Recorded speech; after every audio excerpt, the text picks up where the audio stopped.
Hello everyone, welcome back to Cat Tales. I'm Kathy Palmer, and behind the cameras running everything so you can see me well is Ken Stomsky. And we have some special stories for you today that I really hope you're going to enjoy. Now, it's been a long year. I know you all agree with me. We've had a lot of changes we've had to live with, a lot of changes in how our families are, how our school is, how we do our shopping. And you know, I don't know about you, but sometimes, just sometimes, I'm a little bit afraid of things when they change, and I'm afraid of things that I don't know about. And you know what, boys and girls, it really is okay to be afraid sometimes. But I found a silly story here that I really think you're going to enjoy, and I just love it. And it's called What Was I Scared Of? By none other than our dear old friend, Dr. Seuss. Now listen carefully, and I think you're going to enjoy this very silly story, but it has a good message. And it's called What Was I Scared Of? And the fun part of this book that I can't show you today, but it is a glow-in-the-dark book. So if you get this book for yourself, you can shut the lights off and watch it glow in the dark. Well, I was walking in the night and I saw nothing scary, for I've never been afraid of anything. Well, not very. Not very. Then I was deep into the woods when suddenly I spied him. I saw a pair of pale green pants with nobody inside them. Well, I wasn't scared, nope, but yet I stopped. What could those pants be there for? What could those pair of pale green pants be standing there at night for? Pair of pale green pants? And then they moved those empty pants. They kind of started jumping. And then my heart, well, I must admit, it kind of started thumping. And so I got out. I got out fast as I could go, sir. I was not scared. I was not scared of those green pants. I was not scared. Well, oh, no, sir. Maybe not. Now, after that, a week went by. Then one night in Greenwich, well, I had to do an errand there and fetch my Greenwich spinach. Well, I had fetched the spinach, and I was starting back through town when those pants raced round the corner, and they almost knocked me down. Well, I lost my Greenwich spinach, but I didn't even care. I ran for home, believe me. I really had a scare.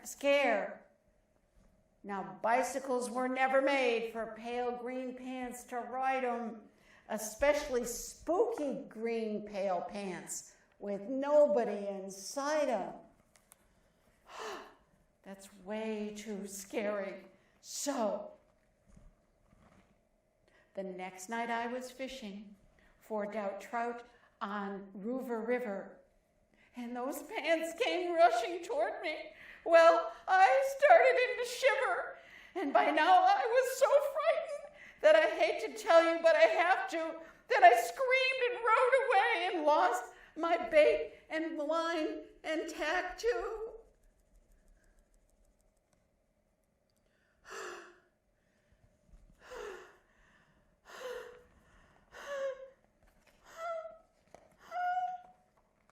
I ran and found a brickle bush, and I hid myself away, and I got brickles in my britches. But I stayed there anyway. I stayed there all night, and the next night too, and I'd be there still, no doubt, but I had an errand I had to do.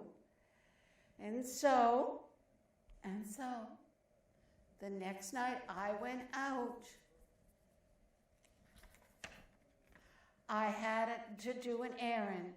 I had to pick some snide in a dark, gloomy snide field that was almost 9 miles wide.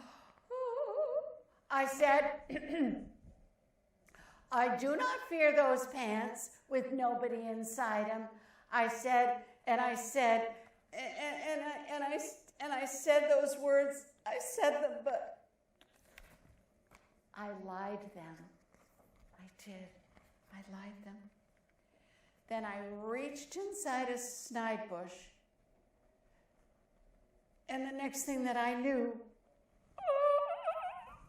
I felt my hand touch someone, and I'll bet that you know who. Oh no, oh no. And there I was, caught in the snide and in that dreadful place.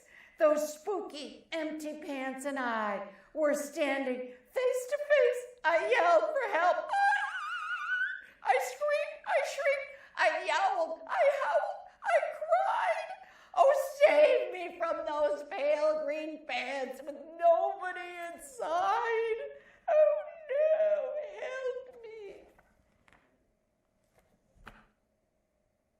Wait, but then a strange thing happened. Why, those pants began to cry. Those pants began to tremble. Oh no. They were just as scared as I never heard such whimpering, and I began to see that I was just as strange to them as they were strange to me.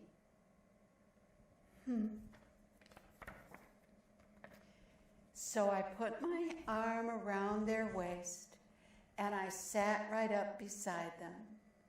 I calmed them down, those empty pants with nobody inside them.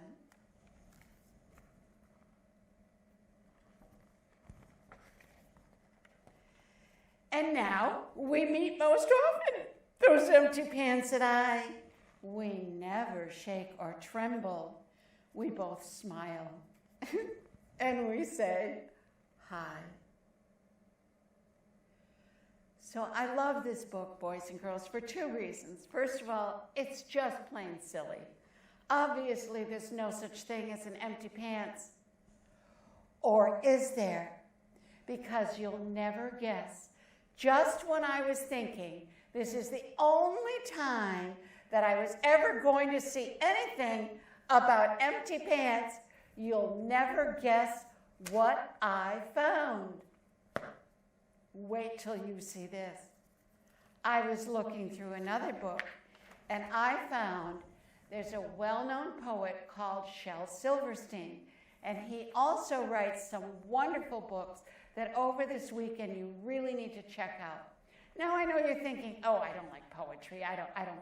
You will read these and love them. He writes books like Where the Sidewalk Ends and all kinds of very silly poems. And guess what I found? I found actually a poem about pants, the dancing pants, and I loved it. And now for the dancing pants, doing the fabulous dance. From the seat to the pleat, they will bounce to the beat with no legs beside them and no dancing feet. They'll whirl and twirl and jiggle and prance. So just start the music and give them a chance. Let's have a big round of applause for the wonderful, marvelous, super sensational, utterly, fabulously dancing pants. So the idea of dancing pants, or pants with nobody inside them, maybe you want to write your own story about a pair of pants with no one inside them, or maybe a pair of socks with nobody to wear them. You never know what kind of trouble a pair of socks or a pair of shoes could get into.